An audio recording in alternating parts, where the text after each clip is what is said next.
말수는 은행 직원에게 남편 통장을 내밀며 떨리는 목소리로 말한다. 여기 비밀번호. 남편이 갑자기 돌아가셔서요. 은행 직원은 고개를 젓는다. 죄송하지만 비밀번호가 최근에 변경됐습니다. 가족도 접근 못합니다. 말수는 그 자리에서 무릎을 꿇고 울음 섞인 외침을 뱉는다. 그 사람만 믿고 살았는데 나한테 왜 이래요? 새벽 5시 이말수는 어김없이 눈을 뜹니다. 74세의 나이에도 몸은 시계처럼 정확했죠. 옆에서 자고 있는 남편 김춘배의 고른 숨소리를 들으며 조용히 일어납니다. 또 약 먹을 시간이구나. 말수는 부엌으로 향해 남편의 혈압약과 치매 초기 증세 완화제를 하나씩 손바닥에 올려놓습니다. 물 한 컵과 함께 쟁반에 담아 침실로 가져가죠. 자기야, 일어나요. 약 먹을 시간이에요. 춘배는 눈을 비비며 천천히 일어납니다. 78세의 남편은 요즘 들어 자주 건망증을 보였지만 아직은 일상생활에 큰 지장은 없었어요. 아, 그래. 고마워, 말순아. 약을 먹고 난 춘배는 다시 잠자리에 눕습니다. 말수는 홀로 부엌에서 아침 준비를 시작해요. 된장찌개에 들어갈 재료를 준비하면서 뒷마당으로 나갑니다. 장독대 앞 작은 텃밭에는 상추와 깻잎이 파릇파릇 자라고 있었어요. 말수는 손수 기른 채소들을 따며 작은 미소를 지었습니다. 이런 소소한 일상이 그녀에게는 큰 기쁨이었죠. 춘배 아버지, 일어나서 밥 먹어요. 아침 식사 시간, 춘배는 식탁에 앉아 신문을 읽고 있었습니다. 가끔 같은 기사를 2번 읽거나 방금 전 한 이야기를 다시 하는 일이 있었지만 말수는 그런 남편을 자연스럽게 받아들이고 있었어요. 오늘 은행 갈 일 있는데 통장 좀 확인해야겠어.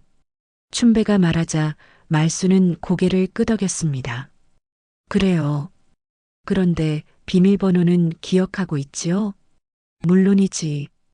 그런 건 내가 다 기억하고 있어. 말수나, 이런 일은 내가 알아서 할게. 당신은 그냥 밥만 맛있게 해주면 돼. 평생을 그렇게 살아온 말순이었습니다.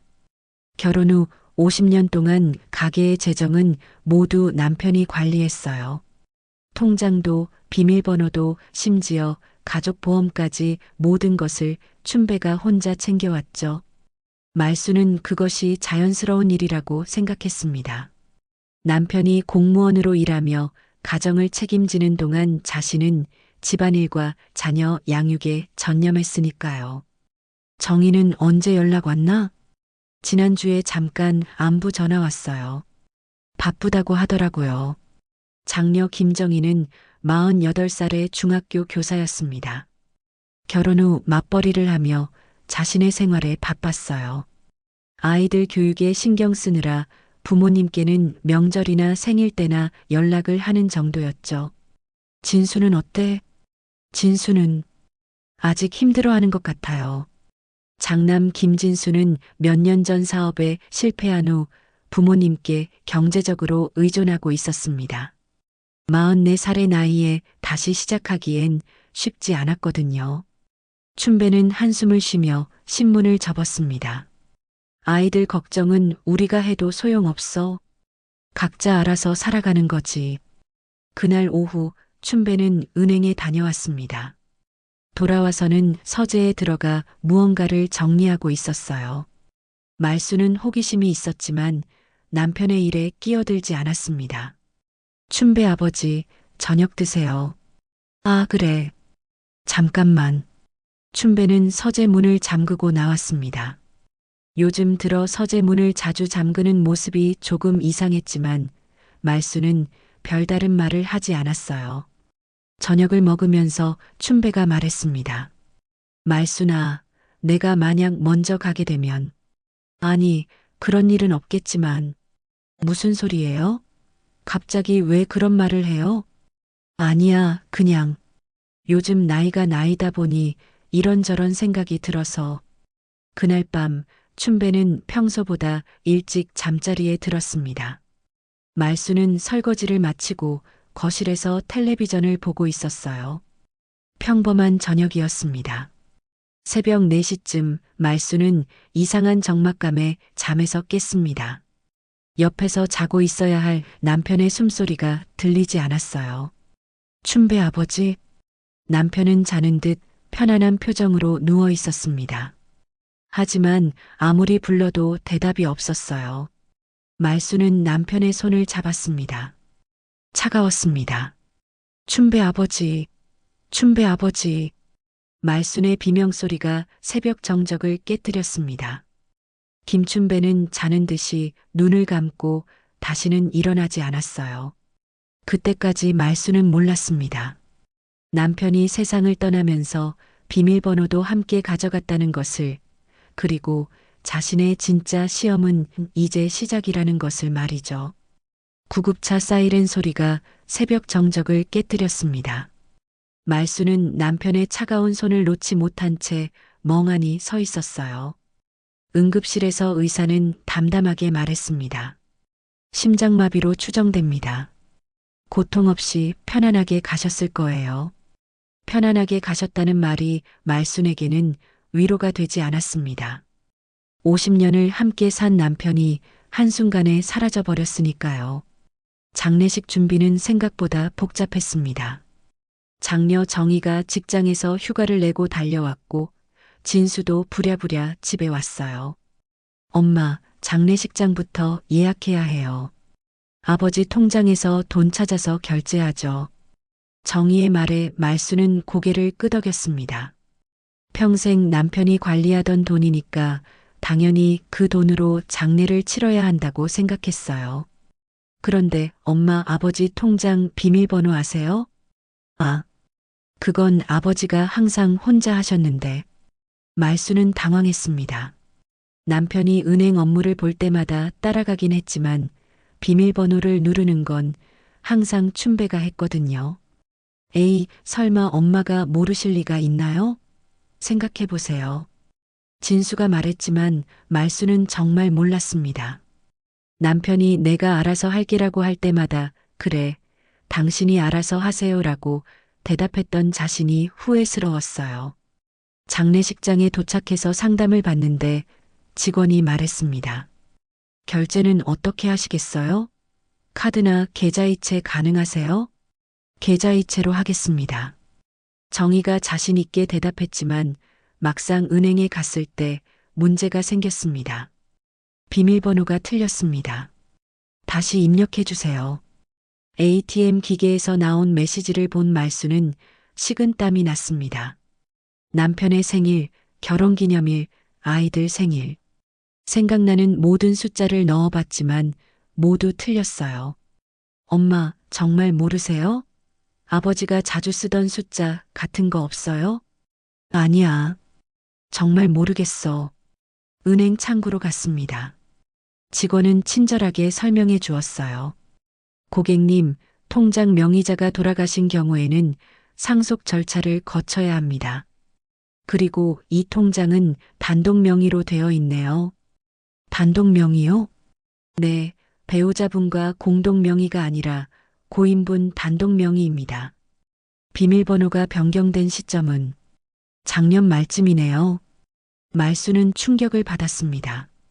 남편이 작년에 비밀번호를 바꿨다니 그것도 자신에게 알려주지 않고 말이에요. 그러면 어떻게 해야 하나요? 상속 절차를 밟으셔야 합니다. 법원에서 상속 증명서를 받아오시면 됩니다만 시간이 좀 걸릴 수 있어요. 장례식장으로 돌아가는 길 정희는 짜증을 냈습니다. 엄마, 이런 중요한 걸 어떻게 모를 수가 있어요? 부부인데 통장 비밀번호 정도는 알아야 하는 거 아닌가요? 나도 모르겠다. 말수는 속상했습니다. 딸의 말이 틀린 건 아니었지만 평생 남편을 믿고 맡겼던 것이 잘못된 일인 것처럼 느껴졌어요. 이런 일이 있을 줄 알았으면 미리 준비해 놓으시지. 진수까지 엄마를 탓하자 말수는 더 이상 말하고 싶지 않았습니다. 장례식은 조용히 치러졌습니다. 춘배의 동료들과 몇몇 친척들이 와서 조의를 표했어요.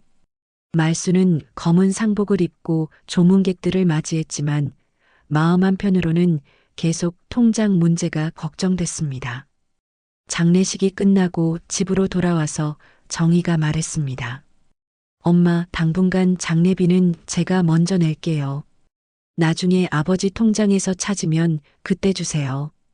고마워, 정희야. 그런데 엄마, 상속 절차 빨리 밟으세요. 이런 일은 미루면 안 돼요. 정희는 이틀 후 다시 자신의 집으로 돌아갔습니다. 진수도 아내와 함께 집으로 갔어요. 말수는 다시 혼자가 되었습니다. 빈집에서 말수는 남편의 옷을 정리하며 울었습니다. 그리고 문득 남편의 말이 떠올랐어요. 말수나, 이런 일은 내가 알아서 할게. 당신은 그냥 밥만 맛있게 해주면 돼. 이제 와서 보니 그 말이 다르게 들렸습니다. 보호해주는 것이 아니라 배제하는 것이었나 싶었어요. 그날 밤 말수는 서재 문을 열었습니다. 남편이 항상 잠가두던 그 방에는 책들과 서류들이 정리되어 있었어요. 책상 위에는 통장 몇 개가 놓여 있었습니다. 이게 다 뭐지? 말수는 통장들을 하나씩 살펴봤습니다. 적금 통장, 예금 통장, 심지어 자신이 모르는 통장도 있었어요. 하지만 모든 통장이 춘배 단독 명의였습니다. 내 이름이 하나도 없네. 그 순간 말수는 깨달았습니다. 남편과 50년을 함께 살았지만 재산에 관해서는 자신이 완전히 배제되어 있었다는 것을 말이에요. 그리고 더 충격적인 것은 그 다음이었습니다. 서랍 속에서 발견한 서류들을 보니 남편이 작년부터 치매 진단을 받고 있었던 거예요. 그런데 말순에게는 한 번도 말하지 않았습니다. 왜 나에게 말하지 않았을까? 말순은 남편을 원망했습니다. 동시에 자신도 원망했어요. 왜 더 관심을 갖지 않았을까? 왜 더 물어보지 않았을까 하고 말이죠. 그날 밤 말수는 처음으로 이런 생각을 했습니다. 나는 남편과 가족, 아무것도 믿지 말았어야 했다. 말수는 며칠 동안 남편의 서재에서 나온 서류들을 계속 살펴봤습니다. 치매 진단서, 병원 처방전, 그리고 여러 은행 통장들. 모든 것이 자신 모르게 진행되고 있었던 일들이었어요. 이렇게 많은 일을 혼자 하고 있었구나. 한편으로는 남편이 안쓰러웠지만 다른 한편으로는 서운했습니다. 부부인데 왜 이런 중요한 일을 혼자 감당하려고 했을까요? 일주일 후 말수는 동네 법무사 사무실을 찾았습니다. 상속 절차에 대해 문의하러 간 거였어요. 어르신, 상속 절차는 복잡합니다. 먼저 상속인들이 모두 동의해야 하고 각종 서류도 준비해야 해요. 그런데 통장 비밀번호를 모르면 어떻게 하나요? 아, 그건 더 복잡한 문제네요. 금융기관에서는 비밀번호 없이는 거래가 불가능합니다. 법무사는 말순에게 한 가지 방법을 제안했습니다. 만약 고인이 치매 진단을 받았다면 생전에 성년후견인 제도를 신청했을 수도 있어요. 그런 경우라면 절차가 달라질 수 있습니다. 성년후견인 제도요? 네, 치매나 정신적 장애가 있는 분들을 보호하기 위한 제도입니다. 가족이나 전문가가 후견인이 되어서 재산 관리를 대신하는 거죠. 말수는 처음 듣는 말이었습니다. 남편이 그런 제도를 신청했을 가능성이 있을까요? 그런데 이 제도는 생존 중인 분에게만 적용됩니다. 돌아가신 후에는 일반적인 상속 절차를 밟아야 해요. 결국 별다른 도움을 받지 못하고 집으로 돌아왔습니다. 말수는 답답한 마음에 딸 정희에게 전화를 걸었어요. 정희야, 엄마가 법무사한테 가봤는데. 엄마, 그런 복잡한 일은 전문가에게 맡기세요. 제가 아는 변호사가 있으니까 연결해 드릴게요. 며칠 후 말수는 정희가 소개해준 최 변호사를 만났습니다. 50대 후반의 차분한 인상을 가진 분이었어요. 어머님, 상황을 정리해보니 좀 복잡하네요. 고인이 작년에 비밀번호를 변경한 것도 그렇고 치매 진단을 받은 상태에서 단독으로 재산을 관리한 것도 문제가 될 수 있습니다. 그러면 어떻게 해야 하나요? 일단 법원에 상속 신청을 하고 은행에는 사망 신고와 함께 상속 절차를 밟아야 합니다. 다만 시간이 좀 걸릴 수 있어요. 최 변호사는 성년후견인 제도에 대해서도 자세히 설명해 주었습니다. 이 제도는 정말 좋은 제도입니다. 치매나 정신적 장애가 있는 분들이 재산을 보호받을 수 있거든요. 하지만 아쉽게도 고인이 되신 후에는 적용할 수 없습니다. 남편이 그런 제도를 신청했을 가능성은 없을까요? 글쎄요, 확인해 봐야겠지만, 만약 신청했다면 후견인이 정해져 있을 텐데, 어머님이 모르시는 걸 보니 아닐 가능성이 높습니다. 상담을 마치고 집으로 돌아오는 길, 말수는 무거운 마음이었습니다. 복잡한 법적 절차도 부담스러웠지만 무엇보다 남편이 자신을 완전히 배제하고 모든 것을 혼자 처리하려 했다는 사실이 가장 아팠어요. 그런데 그날 오후 예상치 못한 방문객이 찾아왔습니다. 춘배의 여동생인 윤명자였어요. 형수, 오랜만이에요. 명자는 68살로 춘배보다 10살 어렸습니다. 젊었을 때 가족과 갈등이 있어서 오랫동안 소원했던 사이였어요. 춘배 장례식에도 오지 않았는데 갑자기 왜 찾아온 걸까요?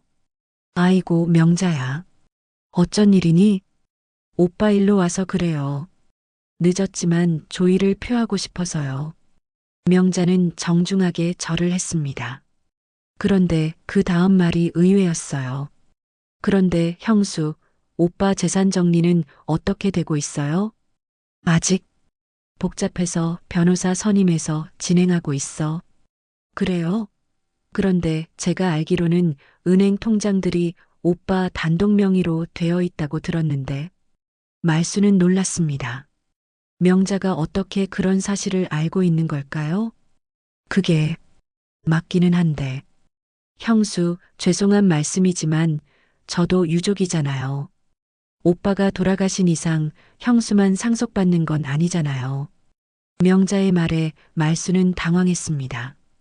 평생 남편의 재산이라고 생각했던 것들이 자신만의 것이 아닐 수도 있다는 얘기였으니까요. 그런데 명자야, 너 오빠한테 빌린 돈이 있지 않니? 아, 그건 오래된 일이고요. 지금 중요한 건 오빠 재산을 어떻게 정리할지 아닌가요? 명자는 한 가지 제안을 했습니다. 형수, 복잡한 법적 절차 말고 조용히 정리할 방법이 있을지도 몰라요. 오빠가 치매 진단을 받은 상태에서 비밀번호를 바꾼 것도 문제가 될 수 있거든요. 무슨 말이야? 치매 환자가 재산을 처분한 것이 법적으로 유효한지 의문이 들 수 있다는 거죠. 그런 걸 따지다 보면 더 복잡해질 수 있어요. 명자는 은행 통장들을 가족들끼리 나누어 관리하자고 제안했습니다. 형수 혼자서 모든 걸 감당하기 힘들 거예요. 저도 도와드릴 수 있고요. 하지만 말수는 뭔가 석연치 않았습니다. 오랫동안 연락도 없던 시누이가 갑자기 나타나서 재산 이야기를 하는 게 이상했어요. 명자야, 고마운 말이지만 일단 변호사와 상의해보고 결정할게. 그래요? 그럼 제가 며칠 더 있으면서 도와드릴까요? 명자는 그날부터 말순의 집에 머물겠다고 했습니다. 말순은 거절하기 어려웠어요. 혼자 있기 쓸쓸한 상황에서 가족이 함께 있어주겠다는 것이 나쁘지 않았거든요. 하지만 그날 밤 말순은 불안했습니다.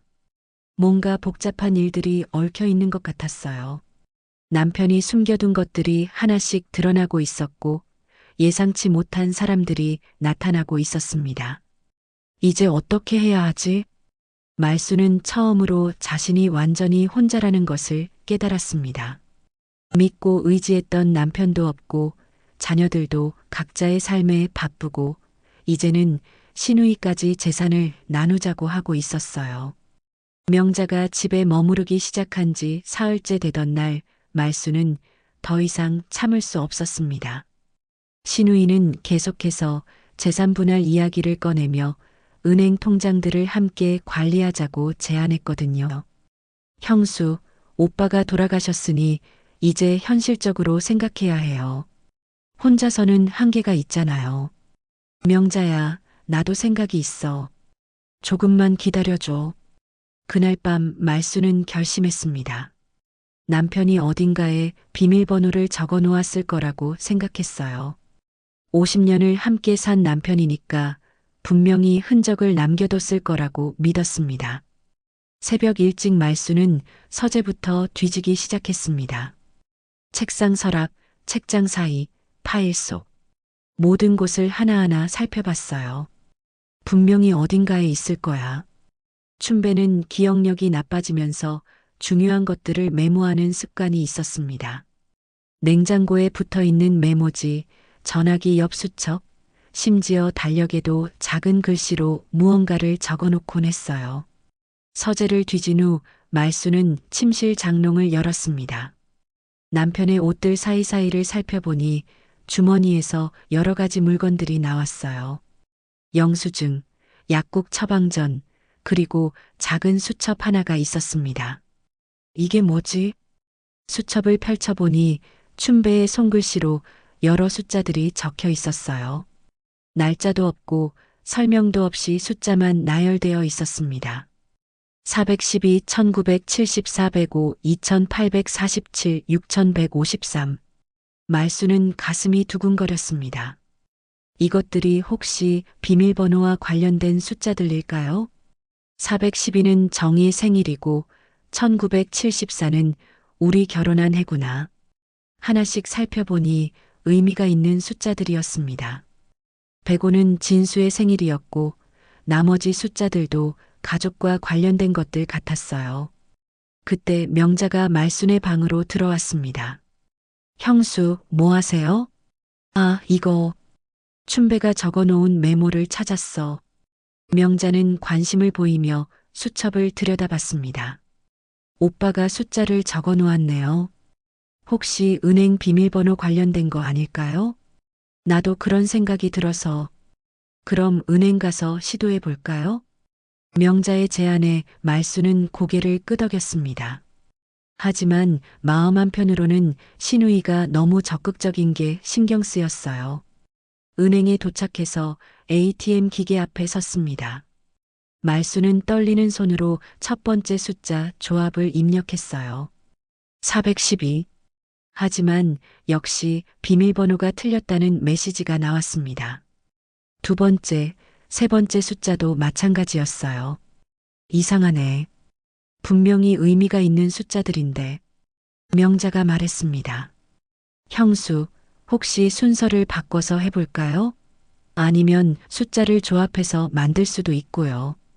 여러 가지 방법을 시도해봤지만 모두 실패했습니다. 결국 은행 직원이 다가와서 말했어요. 어머님, 비밀번호를 3번 틀리시면 카드가 정지됩니다. 조심하세요. 말수는 포기할 수밖에 없었습니다. 집으로 돌아가는 길 명자가 말했어요. 형수, 이렇게 해봐도 소용없는 것 같아요. 차라리 변호사를 통해서 정식으로 절차를 밟는 게 나을 것 같은데요. 그런가? 집에 도착해서 말수는 다시 한번 수첩을 자세히 살펴봤습니다. 혹시 놓친 것이 있을까 해서였어요.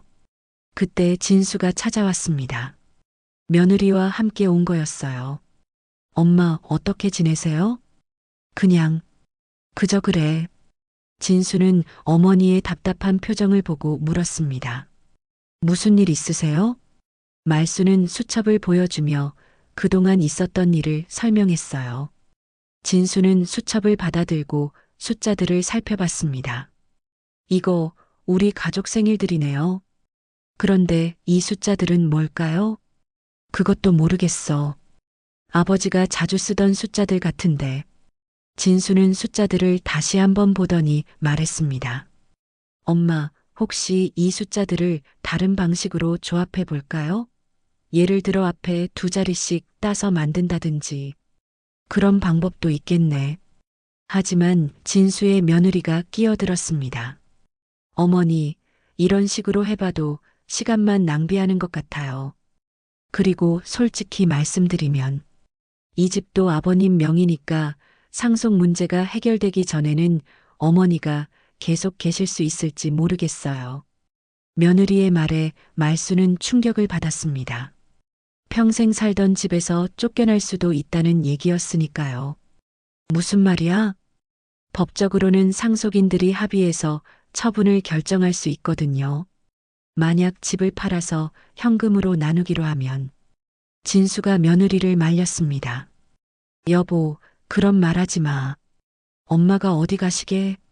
나는 현실적인 이야기를 하는 거예요. 어머니 혼자 이런 큰 집에서 사시는 것도 부담스러우실 거고, 그날 밤 진수와 며느리가 돌아간 후 말수는 명자와 단둘이 남았습니다. 형수, 며느리 말도 일리가 있어요. 이 집이 너무 크긴 하죠. 명자야, 너마저 그런 말 하지 마. 아니에요, 형수. 제가 하고 싶은 말은 형수가 이런 스트레스 받지 말고 편안하게 사셨으면 좋겠다는 거예요. 명자는 또 다른 제안을 했습니다. 제가 알기로는 오빠가 보험도 여러 개 들어놓았을 거예요. 그런 것들도 확인해 보면 좋을 것 같은데. 보험요? 네, 생명보험이나 연금보험 같은 거요. 그런 건 은행 통장보다 절차가 간단할 수도 있어요. 말수는 그제야 생각났습니다. 남편이 보험 관련 서류들을 어디에 보관하고 있었는지 기억이 났어요. 맞아, 서재 파일함에 보험 서류들이 있었어. 그날 밤 말수는 다시 서재로 갔습니다. 이번에는 보험 관련 서류들을 찾아봤어요. 파일함을 열어보니 여러 보험회사 서류들이 정리되어 있었습니다. 그런데 서류들을 살펴보던 중 이상한 것을 발견했습니다. 보험 수혜자가 자신이 아닌 다른 사람으로 되어 있는 보험이 있었던 거예요. 김정혜? 왜 정희가 수혜자로 되어 있지? 말수는 당황했습니다. 남편이 자신 몰래 딸을 보험 수혜자로 지정해 놓았다니요. 이것도 비밀번호처럼 자신에게 숨겨진 또 다른 비밀이었습니다. 보험 수혜자가 딸 정희로 되어 있다는 사실을 발견한 말수는 하룻밤을 뜬 눈으로 보냈습니다. 남편이 왜 자신 몰래 이런 일을 했을까요? 다음 날 아침 말수는 정희에게 전화를 걸었습니다. 정희야, 엄마가 물어볼 게 있어서 그러는데. 엄마, 지금 수업 시간이에요. 나중에 전화 드릴게요. 정희는 바쁘다며 전화를 끊었습니다. 말수는 답답한 마음에 진수에게 전화를 걸었어요. 진수야, 너 혹시 아버지가 보험 수혜자를 정희로 해놓은 거 알고 있었니?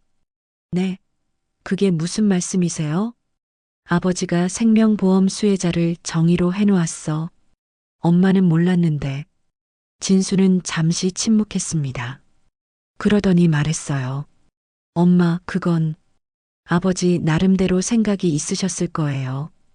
무슨 생각? 글쎄요. 정희 누나가 교사니까 안정적이고 나는 사업 실패도 했고 아버지가 그런 걸 고려하셨을 수도 있죠. 진수의 말에 말수는 더욱 서운했습니다. 남편이 자녀들 중에서도 차별을 했다는 얘기였으니까요. 그날 오후 진수가 며느리와 함께 집에 왔습니다. 하지만 그들이 온 이유는 말순을 위로하러 온 게 아니었어요. 어머니, 저희가 이야기할 게 있어서 왔어요. 며느리가 말했습니다. 뭔 이야기? 이 집 말인데요. 아버님이 돌아가신 이상 상속 문제가 해결될 때까지는 어머니가 혼자 계시기 어려울 것 같아요. 무슨 소리야? 법적으로 보면 이 집도 아버님 명의니까 상속 대상이거든요. 만약 상속인들이 집을 처분하기로 하면 진수가 며느리를 말렸습니다. 여보, 그런 식으로 말하지 마. 아니에요, 오빠. 현실적으로 생각해야 해요. 어머니 혼자 이런 큰 집에서 사시는 것도 부담스러우실 거고 관리비도 많이 들잖아요. 며느리는 계속해서 말했습니다. 그리고 솔직히 말씀드리면 저희도 경제적으로 어려운 상황이거든요. 아버님이 돌아가시기 전에 진수 오빠 사업 문제로 도움을 많이 받았는데 말수는 그제야 알았습니다. 남편이 아들의 사업 실패로 인해 경제적 부담을 안고 있었다는 것을 말이에요. 그래서 이 집을 처분해서 현금으로 나누면 모두에게 도움이 될 것 같아요. 여보, 그런 말 하지 마. 엄마가 어디 가시게? 오빠도 현실을 봐야 해요. 어머니 혼자 이 집 유지하기 어려우시잖아요. 며느리의 말에 말수는 충격을 받았습니다. 평생 살던 집에서 쫓겨날 수도 있다는 얘기였으니까요. 나는 어디로 가란 말이야? 어머니, 좋은 노인 주택도 많이 있어요. 거기서 편안하게 지내시면 되죠. 그날 밤 말수는 명자와 이야기를 나눴습니다. 형수, 며느리 말도 일리가 있어요. 이 집이 너무 크고 관리하기 어렵죠. 명자야, 너마저 그런 말 하지 마. 형수, 제가 하고 싶은 말은 형수가 스트레스 받지 말고 편안하게 사시라는 거예요. 집에 너무 매달리지 마세요. 일주일 후 정희가 집에 왔습니다. 그런데 정희도 비슷한 이야기를 했어요. 엄마, 이 집 너무 큰 것 같아요. 혼자 사시기에는 부담스러우시죠? 정희야, 너마저 그런 말을 하니? 엄마, 현실적으로 생각해 보세요. 아버지 없이 혼자 이런 집에서 사시는 게 쉽지 않을 거예요. 정희는 말순에게 제안했습니다. 제가 알아본 곳이 있어요. 작은 원룸인데 관리비도 저렴하고 병원도 가까워요. 나를 쫓아내려는 거야? 그런 게 아니라 엄마를 위해서 하는 말이에요. 혼자 계시기 편한 곳으로 이사하시는 게 좋을 것 같아요. 결국 말수는 자녀들의 압박에 못 이겨 작은 월세방으로 이사를 가게 되었습니다. 50년을 살던 집을 떠나는 것은 정말 힘들었어요. 이사 당일 말수는 남편의 옷들을 정리하고 있었습니다. 마지막으로 남편의 내복들을 정리하는데 안주머니에서 작은 비닐봉지가 나왔어요. 이게 뭐지? 비닐봉지를 열어보니 보험증서 한 장이 들어 있었습니다. 그런데 이 보험증서는 말순이 모르는 것이었어요. 이것도 생명보험이네. 보험증서를 자세히 보니 수혜자가 적혀 있었습니다. 그런데 그 이름을 보고 말순은 충격을 받았어요. 김정혜? 또 다시 딸 정희가 수혜자로 되어 있었습니다. 그것도 상당한 금액의 보험이었어요. 왜 또 정희가? 말수는 무너져 내렸습니다. 남편이 자신에게는 아무것도 남기지 않고 모든 것을 딸에게 넘겨주려 했다는 것을 깨달았거든요. 비닐봉지에는 보험증서와 함께 작은 메모지가 하나 더 들어 있었습니다. 남편의 글씨로 이렇게 적혀 있었어요. 정희야, 이것만은 꼭 엄마를 위해 써라. 아빠가 엄마를 제대로 챙겨주지 못했구나. 그 순간 말수는 모든 것을 이해했습니다. 남편이 자신을 배제한 게 아니라 자신만의 방식으로 보호하려 했다는 것을 말이에요.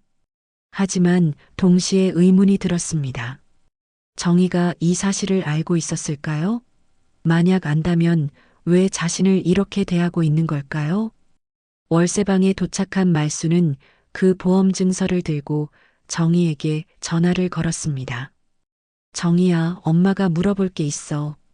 너 혹시 아버지가 너를 수혜자로 한 보험이 있다는 거 알고 있었니? 전화 너머로 정희의 침묵이 흘렀습니다. 그 침묵이 말순에게는 답이었어요. 알고 있었구나. 정희의 침묵이 길게 이어졌습니다. 말순은 가슴이 쿵쿵 뛰는 것을 느꼈어요. 딸이 모든 것을 알고 있었다는 확신이 들었습니다. 정희야, 대답해봐. 너 알고 있었지? 엄마, 그게 언제부터 알고 있었어? 정희는 한참 후에 대답했습니다. 아버지가 작년에 말씀하셨어요. 갑자기 보험 서류를 정리하시더니 제가 수혜자로 되어 있다고. 말수는 다리에 힘이 빠져 주저앉았습니다. 딸이 1년 전부터 알고 있었다는 얘기였어요. 그런데 왜 엄마한테 말하지 않았어? 아버지가 말하지 말라고 하셨어요. 엄마가 걱정하실까봐. 걱정하실까봐? 뭘 걱정한다는 거야? 정희는 망설이다가 말했습니다. 엄마, 아버지는 진수 오빠 때문에 많이 힘들어 하셨어요. 진수가 왜? 오빠가 사업 실패하고 나서 부모님 명의로 대출을 받았던 거 알고 계세요? 말수는 충격을 받았습니다. 그런 일이 있었다는 것을 전혀 몰랐거든요. 무슨 소리야? 아버지가 모르는 사이에 오빠가 보증을 섰는데 그것 때문에 큰 돈이 날아갔어요.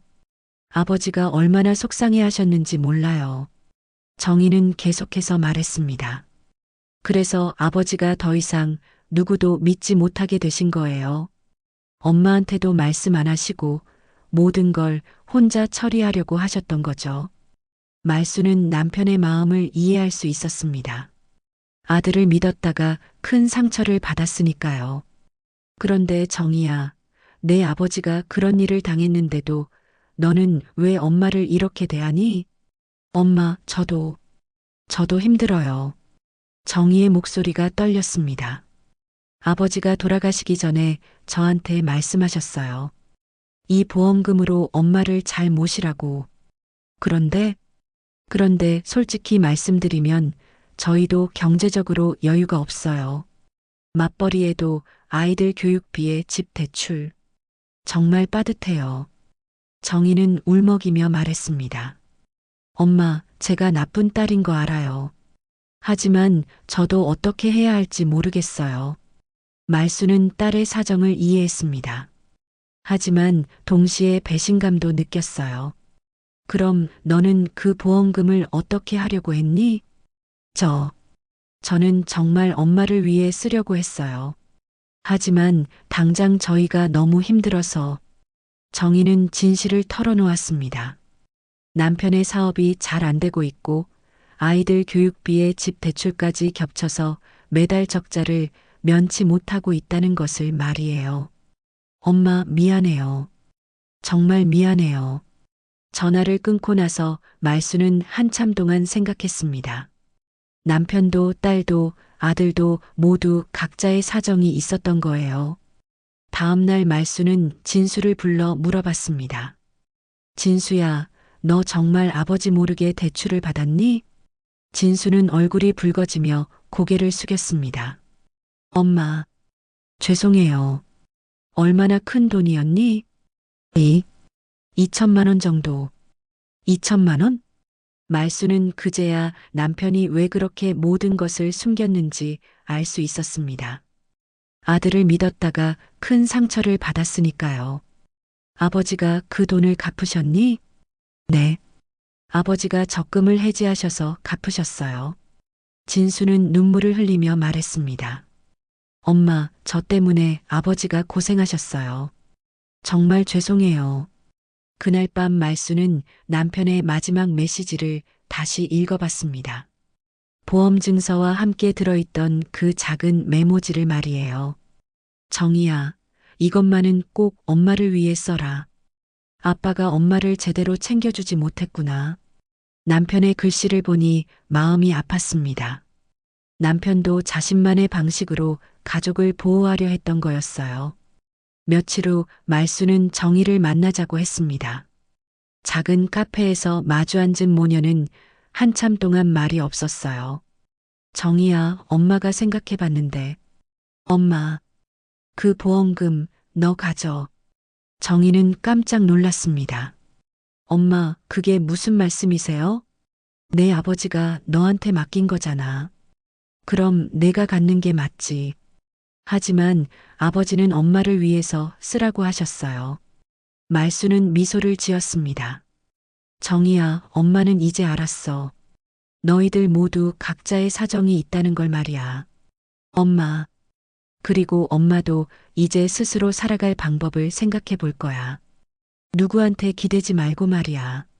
정희는 눈물을 흘렸습니다.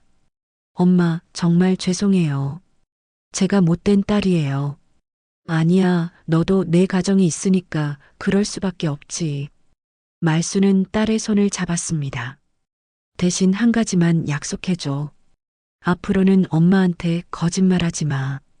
힘들면 힘들다고, 어려우면 어렵다고 솔직하게 말해.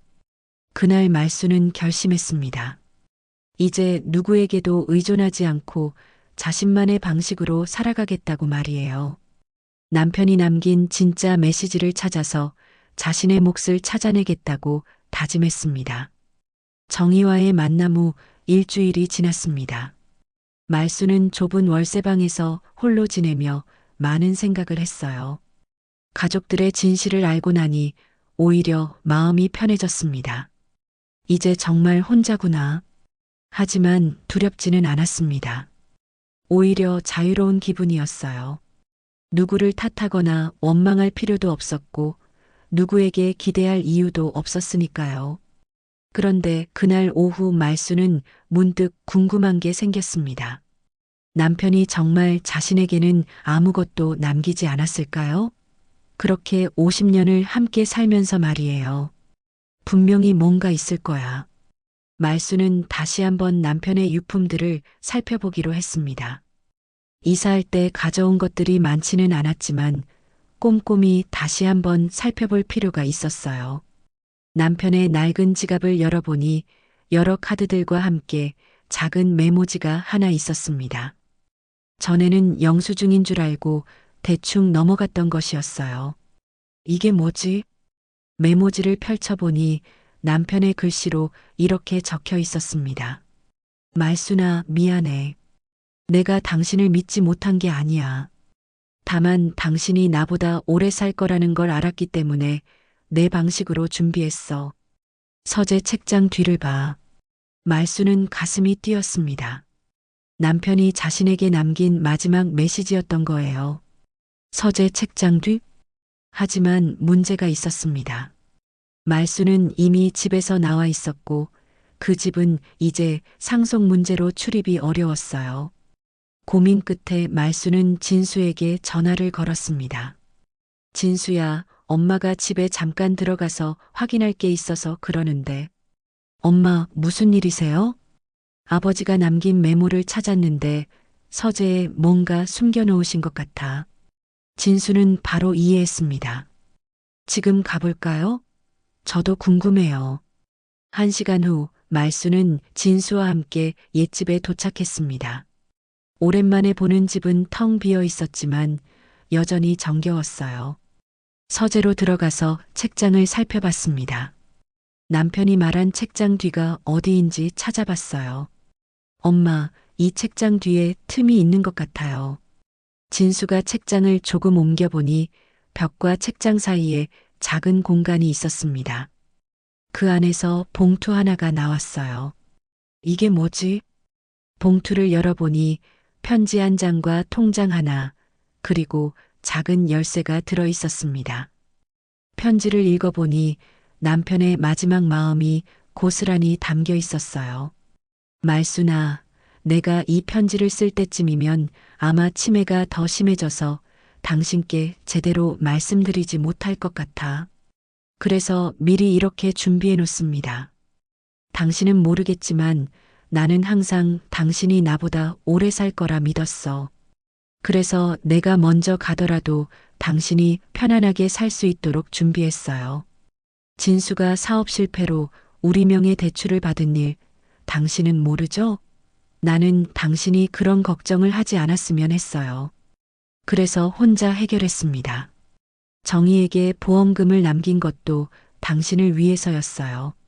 정희가 당신을 모실 수 있도록 말이에요. 하지만 만약 정희가 자신의 욕심을 부린다면 이 통장을 사용하세요. 비밀번호는 우리가 처음 만난 날짜입니다. 1970년 3월 15일 7315입니다. 그리고 이 열쇠는 은행 대여금고 열쇠예요. 거기에 당신을 위한 것들이 더 있어요. 미안해요, 말수나. 내가 틀렸다는 걸 알면서도 내 방식으로 당신을 보호하려 했어요. 말수는 편지를 읽으며 울었습니다.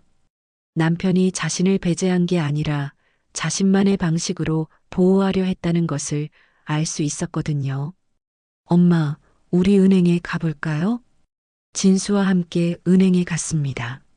말수는 떨리는 손으로 비밀번호를 입력했어요. 7315. 비밀번호가 일치합니다. 통장을 확인해 보니 상당한 금액이 들어 있었습니다. 남편이 평생 모아놓은 돈이었어요. 아버지가 이런 걸 따로 준비해 놓으셨구나. 대여금고도 열어봤습니다. 거기에는 말순 명의의 적금 통장들과 함께 또 다른 편지가 있었어요. 말순아, 이 적금들은 모두 당신 명의로 만들어 놓은 거예요. 매달 조금씩 넣어뒀으니까 상당한 금액이 될 거예요. 이제 정말 당신 혼자서도 편안하게 사실 수 있을 거예요. 그리고 마지막으로 한 가지만 더 말씀드리고 싶어요. 나는 당신을 사랑해요. 50년 동안 줄곧 사랑했어요. 다만 표현이 서툴렀을 뿐이에요. 다음 생에서는 비밀 없이 살아요. 당신과 함께 말이에요. 말수는 남편의 사진을 보며 중얼거렸습니다. 당신, 끝까지 나를 보호하고 있었구나. 그날 밤 말수는 처음으로 마음이 편안했습니다. 남편이 자신을 사랑했다는 것을, 그리고 자신만의 방식으로 보호하려 했다는 것을 알 수 있었거든요. 이제 말순에게는 선택권이 있었습니다. 자녀들에게 의존하지 않고도 자신만의 방식으로 살아갈 수 있는 선택권이 말이에요. 남편이 남긴 마지막 선물을 발견한 지 한 달이 지났습니다. 말수는 이제 경제적으로 여유가 있었지만 여전히 작은 월세방에서 살고 있었어요. 큰 집이 필요하지 않았거든요. 이제 정말 자유로워졌구나.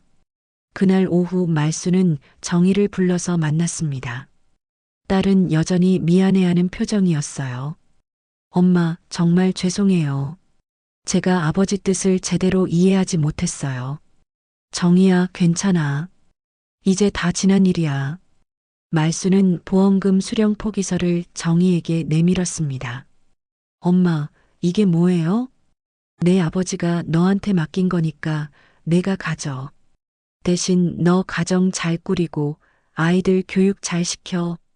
하지만 아버지는 엄마를 위해서 쓰라고 하셨어요. 정희야, 엄마는 이제 충분해. 내 아버지가 따로 준비해 놓은 게 있거든. 말수는 딸에게 남편이 남긴 진짜 유산에 대해 이야기했습니다. 정희는 눈물을 흘리며 말했어요. 아버지가 그렇게까지 생각하고 계셨다니. 그래, 내 아버지는 끝까지 우리 가족을 생각하고 있었어. 그날 말수는 진수도 만났습니다. 아들은 여전히 미안해하며 어머니 앞에서 고개를 들지 못했어요. 엄마, 저 때문에 아버지가 고생하셨는데 정말 죄송해요. 진수야, 너도 힘들었을 거야. 사업 실패하고 나서 얼마나 막막했겠니? 엄마, 앞으로는 차근차근 다시 시작해. 엄마가 조금 도와줄 수 있으니까 너무 조급해하지 마. 말수는 아들에게도 작은 도움을 주기로 했습니다. 남편의 유산 일부로 아들이 새로운 시작을 할 수 있도록 말이에요. 그리고 시누이 명자에게는 분명히 말했습니다. 명자야, 고마웠어. 하지만 이제 내가 혼자 알아서 할 수 있으니까 너도 내 생활로 돌아가. 형수, 괜찮으세요? 혼자 사시기 어렵지 않을까요? 괜찮아. 이제 나도 내 힘으로 살아갈 수 있어. 며칠 후 말수는 특별한 결정을 내렸습니다. 동네 경로당에서 치매 예방 프로그램을 운영하는 자원봉사를 시작하기로 한 거예요. 어르신들, 오늘은 함께 책을 읽어볼까요? 말수는 자신이 겪었던 일들을 바탕으로 어르신들에게 성년후견인 제도에 대해 알려주었습니다. 또한 가족 간의 소통이 얼마나 중요한지도 이야기했어요. 우리 나이에도 새로운 걸 배울 수 있어요. 그리고 가족들과 솔직하게 대화하는 것도 중요해요. 어르신들은 말순의 이야기에 귀를 기울였습니다. 비슷한 경험을 가진 분들이 많았거든요. 이말순 선생님, 정말 고생 많으셨어요. 그런데 이제는 어떻게 지내세요? 저요? 이제 정말 자유로워요. 누구 눈치도 안 보고 제가 하고 싶은 일 하면서 살고 있어요. 반년 후 말순은 작은 도서관을 열었습니다. 소통 도서관이라는 이름으로 어르신들이 모여서 책도 읽고 이야기도 나누는 공간이었어요. 이런 곳이 있어서 좋아요. 집에 혼자 있으면 답답했는데. 맞아요. 여기 오면 마음이 편해져요. 말수는 자신의 경험을 살려서 어르신들을 도왔습니다. 재산 관리에 대한 상담도 해주고 가족 간의 갈등이 있으면 중재도 해주었어요. 나도 이제 누굴 믿기보단 나부터 지키는 법을 배웠어요. 어느 날 저녁 말수는 남편의 사진 앞에 앉아서 이야기했습니다. 춘배 아버지, 고마워요. 당신이 남겨준 선물들 덕분에 저는 이제 정말 자유로워졌어요.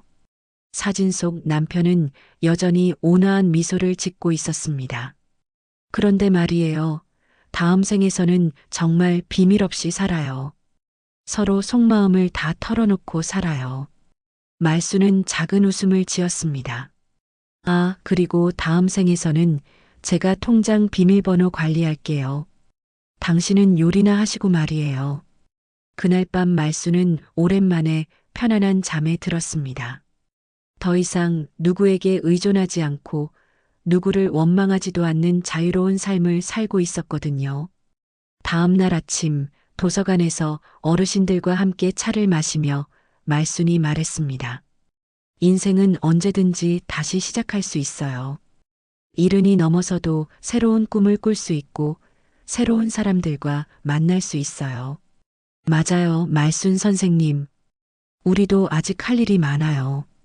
말순의 얼굴에는 진짜 평온한 미소가 번져 있었습니다. 남편이 숨겨둔 숫자들 때문에 가족이 무너질 뻔했지만 결국 그 숫자들이 새로운 시작을 가능하게 해주었어요. 이제 말순에게는 두려울 것이 없었습니다. 자신만의 힘으로 살아갈 수 있다는 자신감이 있었고 도움이 필요한 다른 어르신들을 도울 수 있는 보람도 있었거든요. 그날 저녁 말순은 남편의 사진을 보며 마지막으로 중얼거렸습니다. 춘배 아버지, 정말 감사해요. 당신 덕분에 저는 진짜 자유로운 삶을 살게 되었어요. 이제 정말 행복해요. 사진 속 남편은 여전히 따뜻한 미소로 말순을 바라보고 있었습니다. 마치 잘했어. 말순아라고 말하는 것 같았어요. 구독과 좋아요는 저희에게 큰 힘이 됩니다. 댓글로 여러분의 사연이나 감동받은 포인트를 나눠주세요. 여러분의 한마디가 다음 이야기를 만드는 힘이 됩니다. 감사합니다.